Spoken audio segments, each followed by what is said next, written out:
MGK movie, aka My God, Kill Me. Colson Baker, or you may know him as Machine Gun Kelly, a rapper and a musician, made a movie with fellow musician Mod's son called Good Mourning, with a U, because you are going to be mourning the time that you lost watching this movie. Fret not, my friends, I have watched this movie so that you guys don't have to. I mean, by all means, if you want to watch it, go ahead and watch it, but I'm just saying, it didn't do as well as MGK I'm sure was hoping for it to do, because it only netted about 21K in the box office, which is a clear sign that you probably should stop making movies, right? Now, to me, this movie just seems like a rich guy who decided to make a movie with a bunch of his friends, because, you know, why not? Essentially, the movie is about MGK, who plays the character London. Seriously, London? Anyway, he plays an actor who has recently starred in the show with the worst finale ever screened, and he lives in some big-ass mansion with a bunch of his friends, and, oh yeah, Megan Fox. Anyway, MGK thinks his girlfriend is breaking up with him, and he's also trying to land a role as Batman in this universe. MGK is Batman.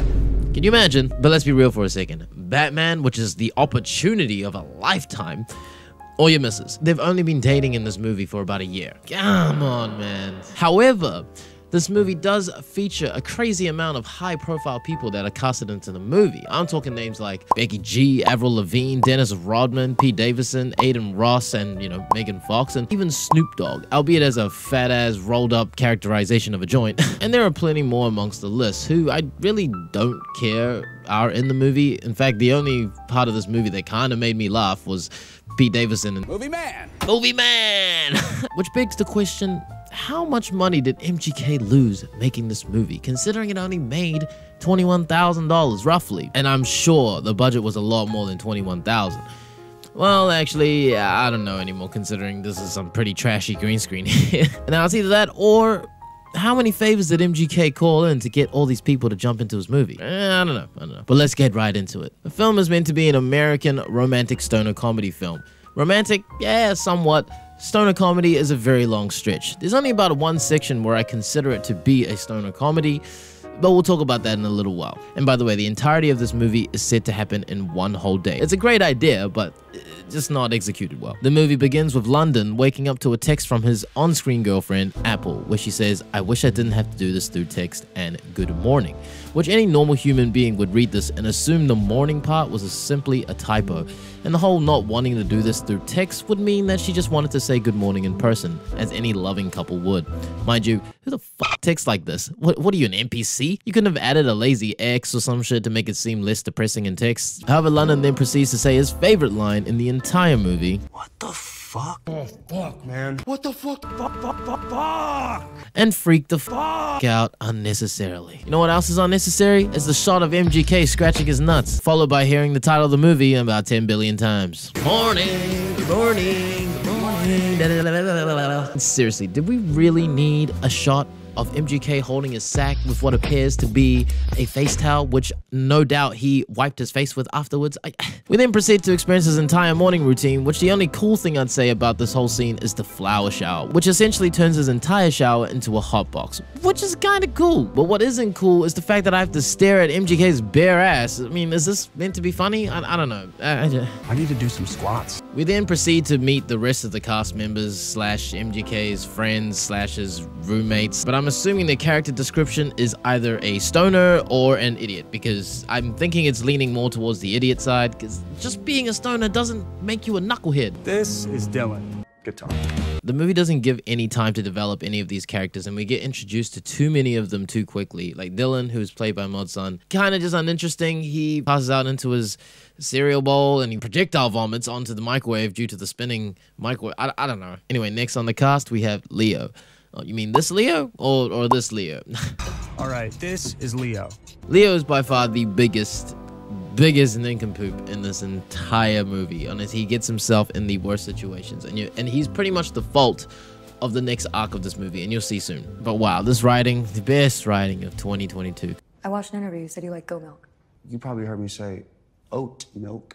Oh my God! Confusing goat milk with oat milk. Yeah, all right, okay. Yeah, that's like me confusing rapping with rapping and R. Kelly. Anyway, Leo takes London to his Zen den. The fuck was that? And now let me introduce you to Buddha Trap.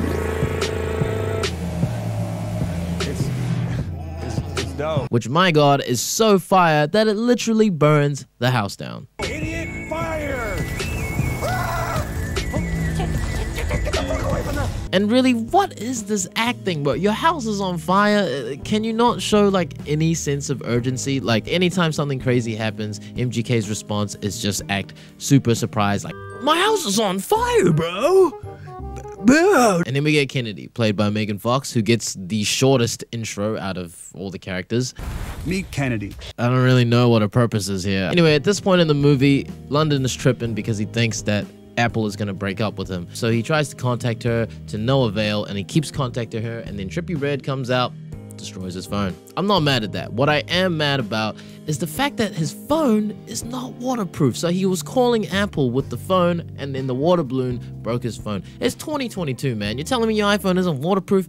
Ah, God. You know, it would have made more sense if, I don't know, you dropped your phone off the hill because you're living on the side of a hill, right? So it would make more sense that you've lost access to your phone. You know, it's fine. It's fine. Just use one of your friend's phones, right? You can call her from that. You got Apple's number? Fuck no. You don't know her number either. Okay, great relationship. You don't know her number, and you're going to sacrifice your chance to be Batman. We then get a shot of Kennedy moving out of the house, which apparently is just across the road. Really pointless scene. I don't know the relevance, but yeah, whatever. And here I've already moved out.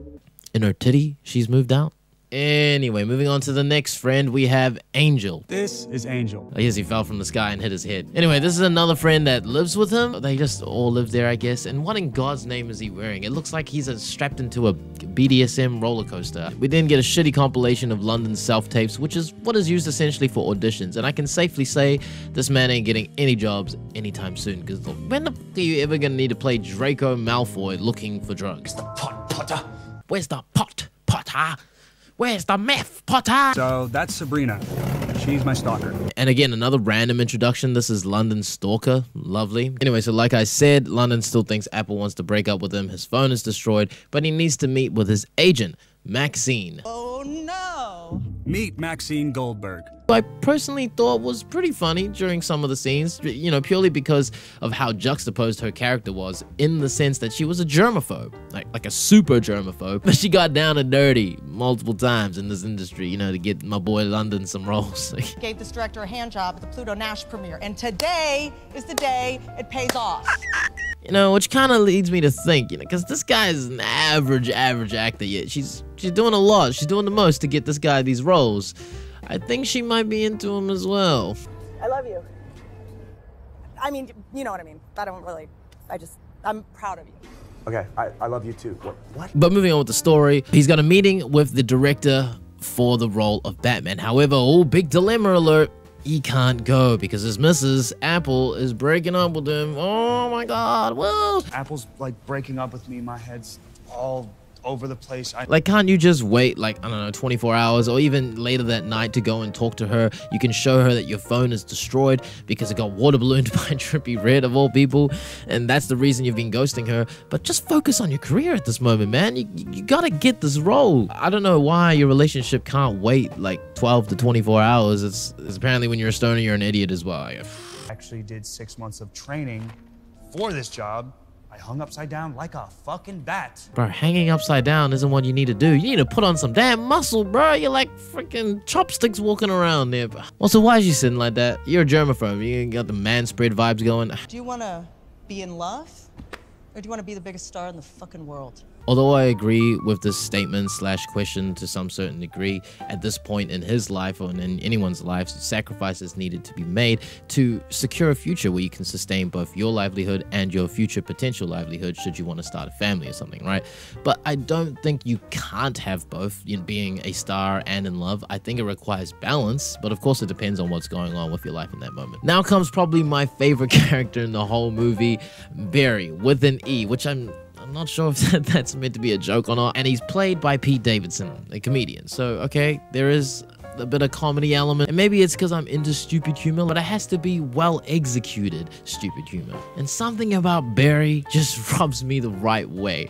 And I guarantee you they didn't give this man a script and he's just riffing everything in every scene. I can relate to that because that's what me and the homies do. And you get class A lines such as, Movie man. He's like, yo, what's up? It's the dick. Hey, I am fired! I will fuck your wife. Send my love to the boys. All right, I will. Send my love to That was the movie man. Next, we make our way to Apple's house, and for some reason the gang thought it was an absolutely fantastic idea to break into the house because after multiple attempts of knocking at the front door and having no one come greet you, it seems like the most plausible thing to do, right? Yeah. Okay. There's wise words from Leo's dad. You know, my dad had this saying, if you're breaking up, you gotta break in. I mean, what are they even supposed to find? Like the reason that she's breaking up with him, which first of all wouldn't even exist because, again, I'm highly certain, and I know because I've watched the movie, that there is nothing. Bruh, and if she didn't answer the door, it's obvious she's not home. So yelling Apple or babe, Apple, babe, isn't gonna have her magically appear in the house. And of course, I can see MGK's version of comedy is absolute chaos. So we need the homies to go and cause a ruckus, right? guys, don't touch anything. Don't touch anything. Great foreshadowing.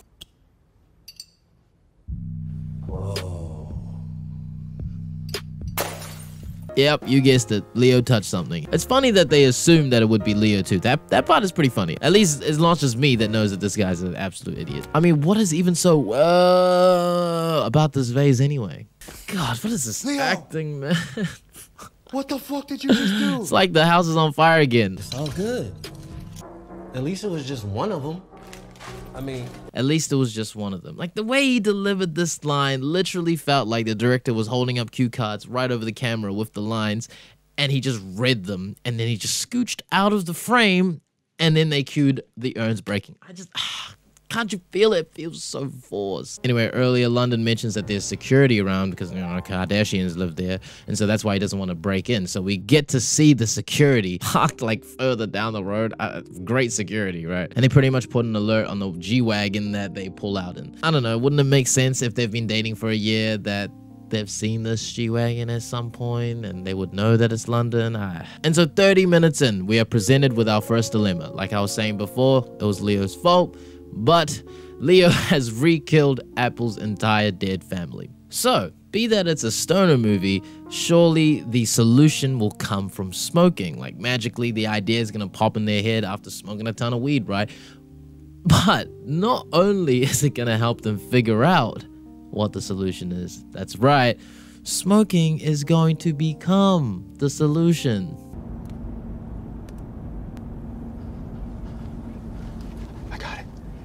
Yep, that's right. These pineapple heads have come up with the idea that to replace human ash, they have to smoke a whole lot of weed and replace it with weed ash. Which, the idea I get, but just sounds really impossible. They broke three urns, okay? So that's 3 bodies. That's roughly, if they've decomposed a bit, they're a little lighter. That's still a minimum of 150 kgs of mass that have been burnt into ash. I don't really know the science. Let's say that it's a 1-to-1 ratio. You would have to smoke about 150 kgs of weed, right? I know no one's ever died from smoking weed, but I think there might be a first if you try to smoke that much in one sitting. God, I don't know. It just seems literally impossible for 3 humans. This is Fat Joe. And that is where we introduce human number 4, Fat Joe, who is sadly not Fat Joe who sings Another Round with Chris Brown. Oh yeah, and of course they have Dylan, right? 5 guys, so sweet. Now you just need to smoke about 30 kgs of weed each, right? Seems legit. This takes us into the next section of the film where I was talking about how it actually felt like a stoner comedy from this point. We have my boy Young Thugger singing Stoner, just in case you didn't know we were watching a bunch of stoners smoking weed, followed by what can only be dubbed as the Smoke Olympics because they just go ham on the smoking. It's just a wasted movie not to develop this further. But instead, we focus on a silly relationship problem, which I'm sure the audience knows by now does not exist and only exists in London's head. Also, they plug a lot of MGK song throughout the movie. Is there like a version of MGK in this world? I don't know. Oh shit, did I walk in on a smoke stash? Yes, Megan Fox's ass. Such a necessity for the culture, I guess. I don't know, just pimp out your girlfriend's ass on your movie. And then out of nowhere, there's emotional music and development of chemistry, which, you know, I don't really mind. My only issue is that it literally comes out of nowhere and doesn't really help develop the story any further, aside from giving these 2 characters more dialogue and developing more of a relationship between these 2, which is pointless because it's not like she's the love interest. I mean, she's more like a best friend at this point, which I don't know. But why does he need another best friend when he's got 4 of them sitting around? Well, in between now and the next important scene where London contacts Apple through his new phone, a lot of random and unimportant things occur that don't really play into the story that much. Fat Joe picks a fight with Larry the Lobster. What the fuck did you say, Lobster? Your balls will be down at your ankles. London gets pressured into smoking a joint by the personified joint played by Snoop Dogg. Man, quit acting like a bitch. I guess that's kind of funny. London continues not to read the script and potentially fuck up his whole career over a potential misunderstanding through texts. London thinking he has enough ash to replace the huge urns they destroyed. Now, London realizes he's missed multiple texts and calls from his Mrs. Apple, and also apparently he's turned into a zombie. Where have you been? I think someone broke into my house. And honestly, at this point, you got 2 options. 1, get a coffee because you're in no speaking condition right now. You're way too blazed. Or number 2, take a nap and hit her up a little bit later. Anyway, the gang then splits into 2 teams. Team Batman Interview and Team Break into Apple's house round 2. The house-breaking team succeed in their mission, and it seems like their success wasn't enough, so they decide to sabotage London's audition by telling him that he needs to make his way over to Apple's house right away since they saw her with another guy. Something Leo could have easily told him over the phone, however, insisted that he ditches his meeting to come hear what he has to say. Again, Leo messing it up for the bro. Fuck it, dude. Just stay right there. I'm coming. Just don't let her leave. Bro, she's already left, and I don't know why Leo didn't call him back. I mean, I get it. He's probably an idiot, but you're telling me none of the other homies thought it'd be a good idea to call London and be like, hey, by the way, Apple's already gone. You should probably spend the time looking for her, find out where she went, as opposed to going to the house and then having to go from the house to wherever the hell she is. Great. Let's waste more of London's time, and so he has less time to get to the interview. Okay. Where's Apple at? She just left. You just missed her. You let her leave? You just missed her is an understatement. She probably left over 20 minutes ago within movie time. I don't know. Well, I don't really know because how much time really has gone past in this movie. It's still daylight. I mean, it is LA, but still, come on. Fuck, I'm supposed to be at that meeting. Go to the meeting. Fuck love. Go be Batman. Maybe I don't want to be Batman. Maybe everyone else just wants me to be Batman. I get it if you guys don't want to be friends no more, because this is career suicide. Everyone else does not want you to be Batman, okay? Can you imagine a punk rock Batman? Trust me, it'll ruin the dynamic. The Joker?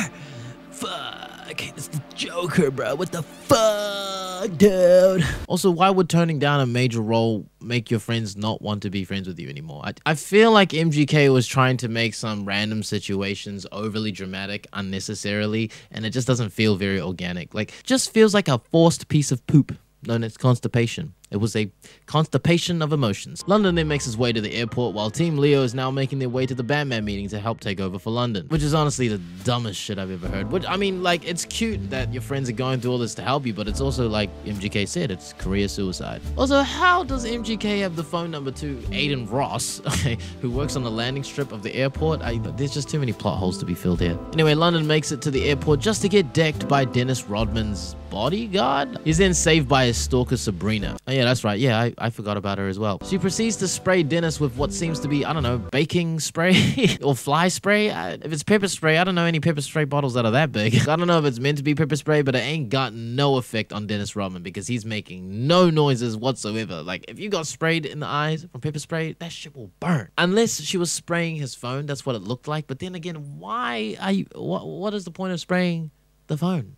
Huh? While London is knocked unconscious, Leo proceeds to take over the meeting as London. Damn, I love acting. Despite him saying he won't let London miss the Batman meeting, You know I'm not letting London miss that meeting, right? he's literally the reason why he's missing this meeting. Now in this moment, Leo and the gang do a terrible job at impersonating London. Whose dick do I gotta suck around here to get some pancakes?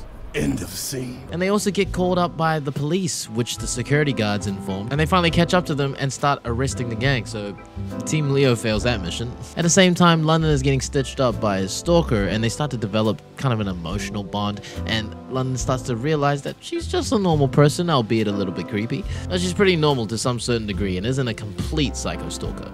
I say complete, because she's still a little bit crazy. She knows information about London when he was in high school, like, No. This used to be my favorite drink back in high school. Shut the fuck up. This used to be my favorite song. there's the creepiness kicking in. Anyway, they make it back to London's crib and Apple is there waiting for them, and she gets mad because these two were about to Shake hands. Yep. Seems legit. Totally warranted. I guess she is the stalker, so maybe it is a bit warranted. Is that your stalker? No. I love you. Anyway, as I was saying from the very beginning of this video, it has been confirmed this entire situation was a miscommunication. And London seems to just not only be a dumb stoner, but he's got a lot of insecurities that he needs to work out. Why are you avoiding the fact that I saw you with another guy? You mean Luca?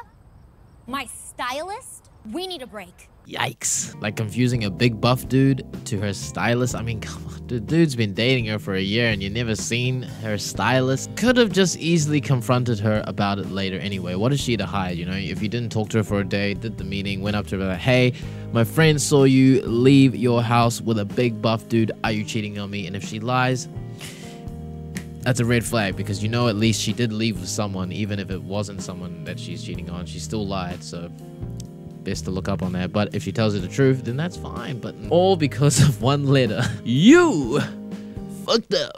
Why did you spell it like that? It's a typo. I wish I didn't have to do this through text. Weird. Because I wish I could do it in person. Now let's not forget, guys, this is still one day, one whole day. Man, does this music make anyone feel like they're watching a really trashy Netflix dating show? Anyway, Maxine goes on a little rampage and fires London. Olive pulls up, and yet another example of over-dramatizing a simple situation. I'm sure everyone could tell that Olive was just, you know, clocking out, but MGK, being the super emotional guy he is in that moment, thinks that she wants to quit. Feels like a good time for me to be done. I'd quit too. What? No, I'm just done for the day. And if you want to talk about over-traumatizing things, we then move on to the next scene where London recruits Kennedy to help bail the boys out from jail.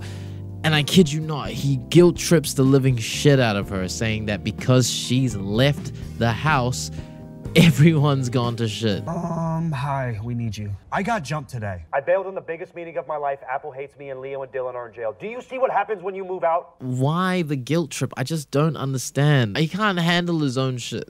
He's like a 5-year-old in an adult body. You know what's crazy is, despite Kennedy not really liking any of these guys, she kind of goes the extra mile to bail these guys out of jail. Like, she does a lot. I mean, who really does that? Unless you're super rich and or really good friends with these guys, and kind of needs to be both at the state. Oh, this just doesn't feel real. But anyway, so the next obvious thing to do now that the team's back together, they've been bailed out of jail, and despite all the shitty things that has happened to London throughout the day, Just realized I'm still depressed. Fuck all that sad boy shit. Dylan, find us a party. On it. apparently Dylan can find any party on social media. We then find out that Apple is partying at YG's crib, which through the story alone, I have no idea how you can deduce that that's where she is. Like, it's just her dancing with lights in the back. But they proceed to make their way to YG's house, which again, how the fuck do you know where this guy lives, bro? The pacing for this movie is really just all over the place. I mean, there isn't really any place or time for me to just breathe, simmer in moments, and there always has to be something happening, which I personally didn't enjoy too much. I know YG, just tell him I'm here. Fine, just get in line. Get in line, everyone. No, get in line.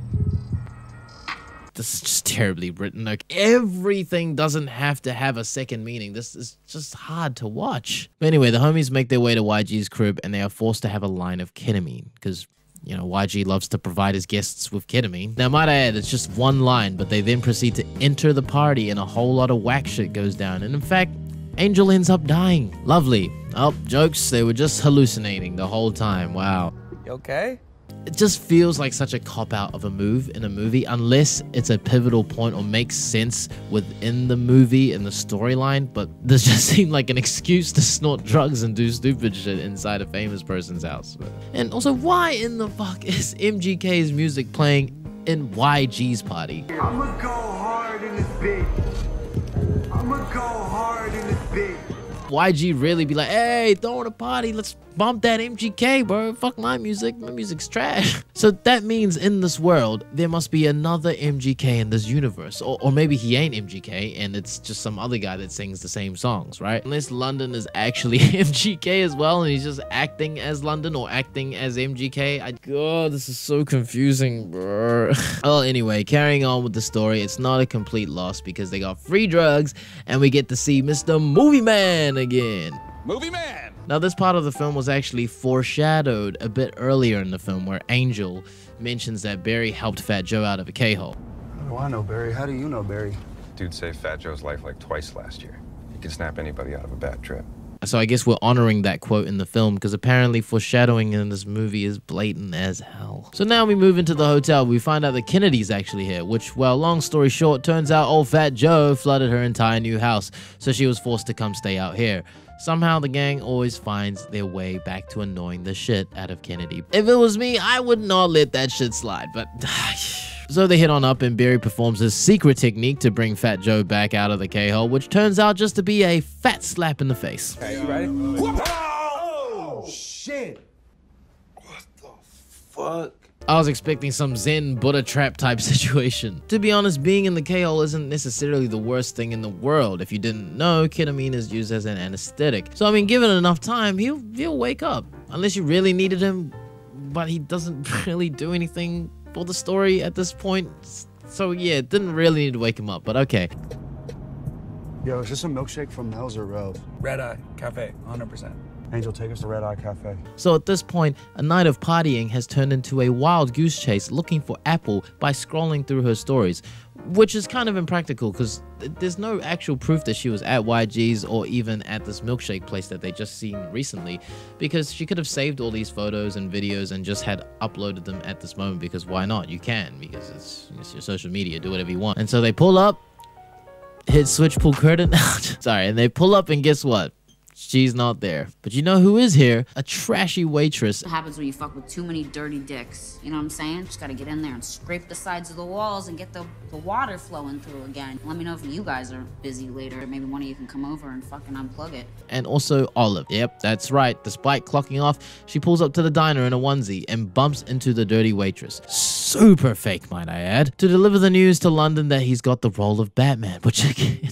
makes no damn sense, because the director decided he was Batman material after he got decked by the bodyguard on the live stream, which not sure how that makes him Batman material, but let's just go with it, because apparently getting beaten up makes you Batman material. We now proceed to the finale of the movie, which I'm just gonna be completely blunt here. It sucks ass. It ends so damn abruptly and makes no sense as to why it happens, okay? So London and Apple finally decide to meet up. London is so happy he got this role. He's just like, okay, let me just sort this out with my girlfriend, and then we've got everything in the bag. We've got the role and we're gonna get the girl. So he calls her up and tries to meet her at the place where they had their first kiss. And because they're texting and driving, which now I'm thinking this is a commercial for safe driving, they crash into each other. Then they end up in the hospital. She says, "Good morning." Good morning. And that's the end. Like, what? So we just experienced about an hour and a half of absolute uncohesive BS that made no sense. And what's even worse is the entire credit sequence is just bloopers.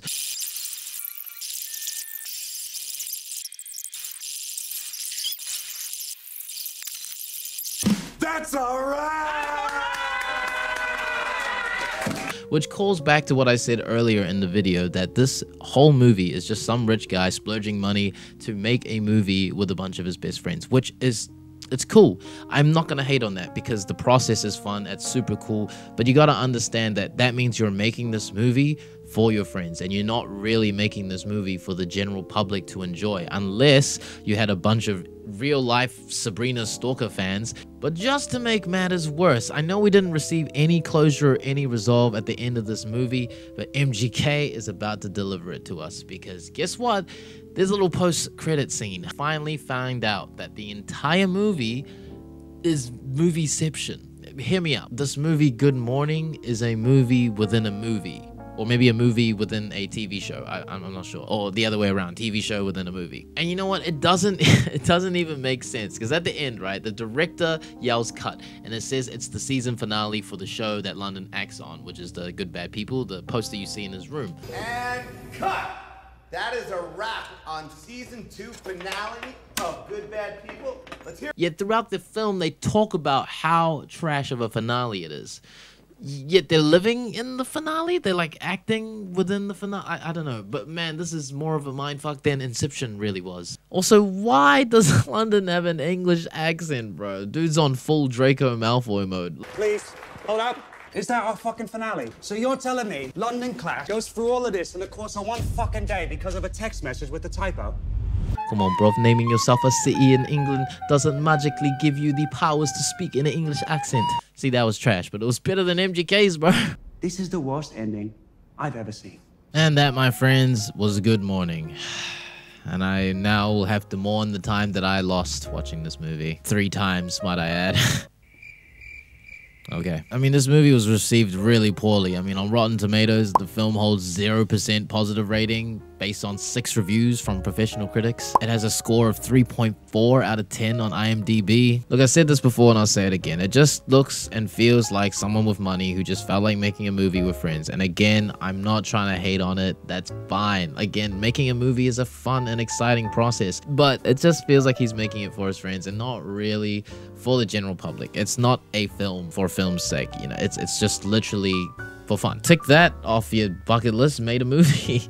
But personally, I'm gonna have to give it like a solid 3 out of 10. It was purely the stupid humor. I gotta give it to you. The points really came from Pete Davidson, bro. Highly suggest that you don't watch this movie. It's kind of a waste of time. Instead, watch this video to kind of recap on everything. Otherwise, if you do feel like watching it, good luck trying to find it. I had to have a friend help me with this, but we got there in the end. But hey, MGK, maybe just stick with music. And even then, I'm kind of over your music now because I've been hearing it non-stop throughout this movie.